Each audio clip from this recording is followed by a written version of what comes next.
in front of the class while you were cheating.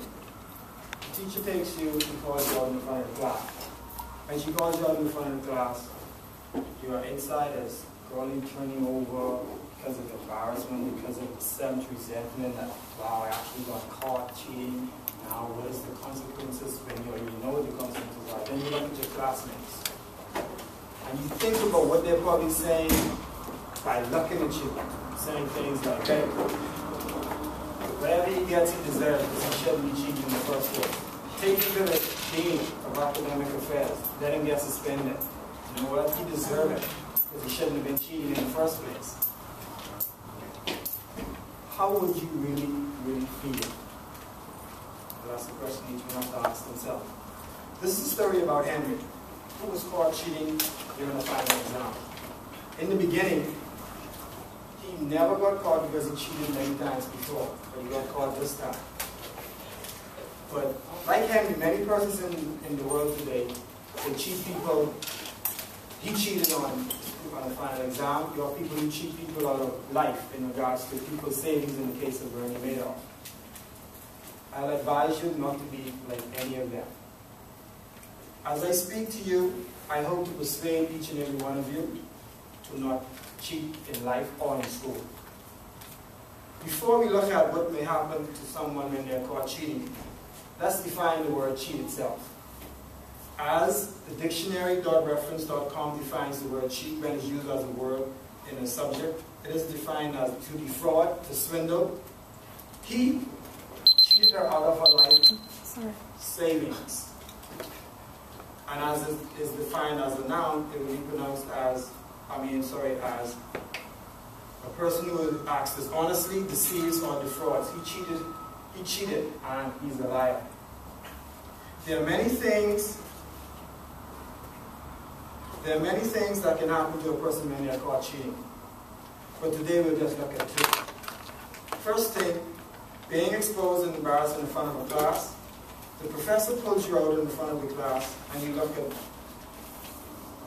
at Henry, who cheated in school on his final exam, and look at Bernie Madoff, who cheated people out of billions of dollars. The next thing is being expelled or even being arrested in Bernie Madoff's case. The professor takes Henry to the dean of academics to now be expelled. He is now in front of the dean of academic affairs. What can he say in his defense? Another question you have to ponder. In the article in the Washington Post dated December 20th, 2011, it said 44 out of 56 schools cheated on the state standardized test in Atlanta, Georgia. And to our amazement, the persons who cheated were not even students. They were teachers and principals, persons who we have in high esteem. I'll show you a clip for 15 seconds for your amusement.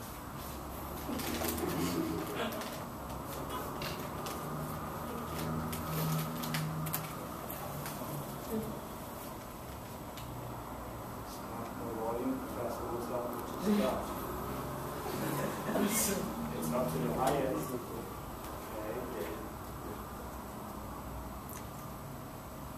Look on the control. Yeah.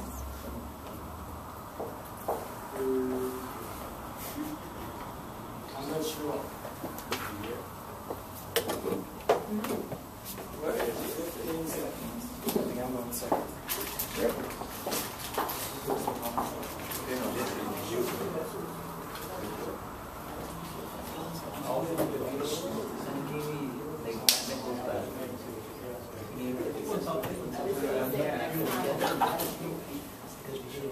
I just got it. Yeah, I just bought it. Yeah, everything. And then once I wanted to get into it. So, does it take her? No, it's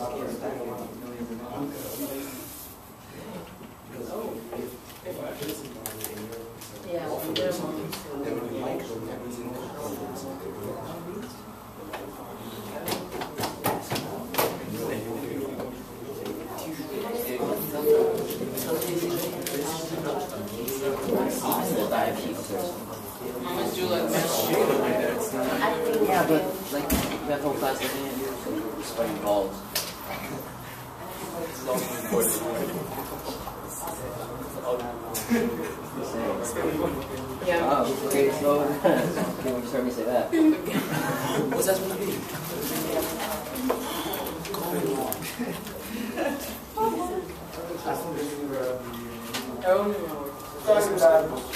Definitely good glitch. But anyhow, we'll continue.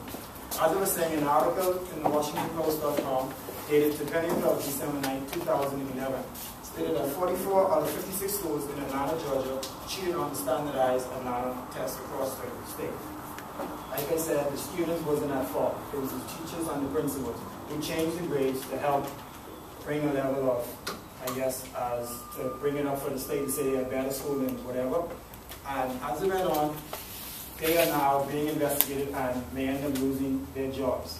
There's over 133 teachers, and out of that there's about 45 principals. But according to Gibbs magazine, at the University of California at Berkeley, it has been reported that by students who have already graduated that they have cheated on their, cheating in school has gone up actually up to 70% up to today. Compared to in 1940, the percentage was only 20%. And when we look at, and besides the 700% in University of California at Berkeley, overall, across the United States, cheating has gone up from 75% to 98%.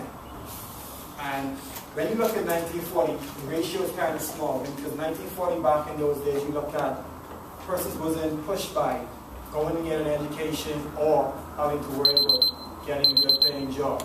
But in today's day, because the day is full of pressure and trying to get the best paying job that you can get, you're pushed in a sense to say, to get the best job, you have to somewhat cheat or just persuade someone to get the job that you want to get. In the case of Bernie Madoff, he was arrested and charged for stealing cheating. On the NewYorkTimes.com website, in 2008, the total assets of Bernie Madoff's investor was $65 billion, which was basically fraud profits that was accumulated for decades. The federal judge sentenced Mr. Madoff to, see this a minute, let me take this down, sorry.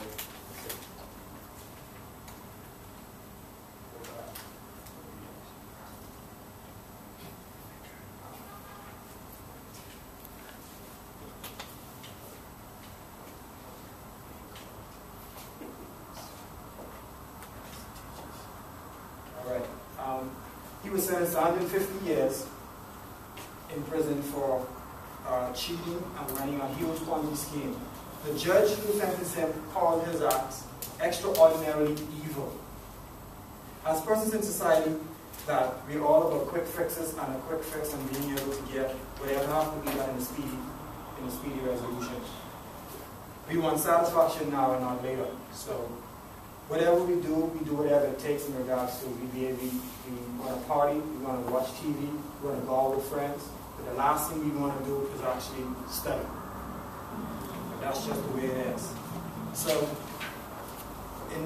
it is a rewarding feeling for anyone who does what is required to do when you have to do it in regards to when you know you have to study. It's best to put something in place to be able to help you study.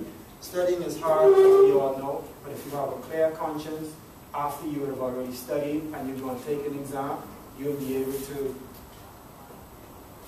have a good job like my young fellow friend here. And in conclusion, I am telling you not to cheat in school all the time as you grow up. But as you can hear, organizing your time is what is needed to be done, and it will help you a lot. Although studying is not easy, but it can be easy if you put the effort and time into it. But as I conclude, I want you to listen to a member, I'll say a few words by a member of the GibbsMagazine.com who said, "We are living in an interconnected and independent world. As we fly across oceans and countries on planes, we depend on the honesty and learning of scientists that build planes and transport us from place to place. As we take the medicines that are prescribed to us by the doctors, we depend upon their honest learning of the course of study that was prescribed to them, because it is relevant for our well-being. Now, just suppose one of these doctors had played with our life or cheated with our life. thinking, would you be here today to hear me speak, or me being able to even speak to you for you to hear what I'm saying? Just suppose.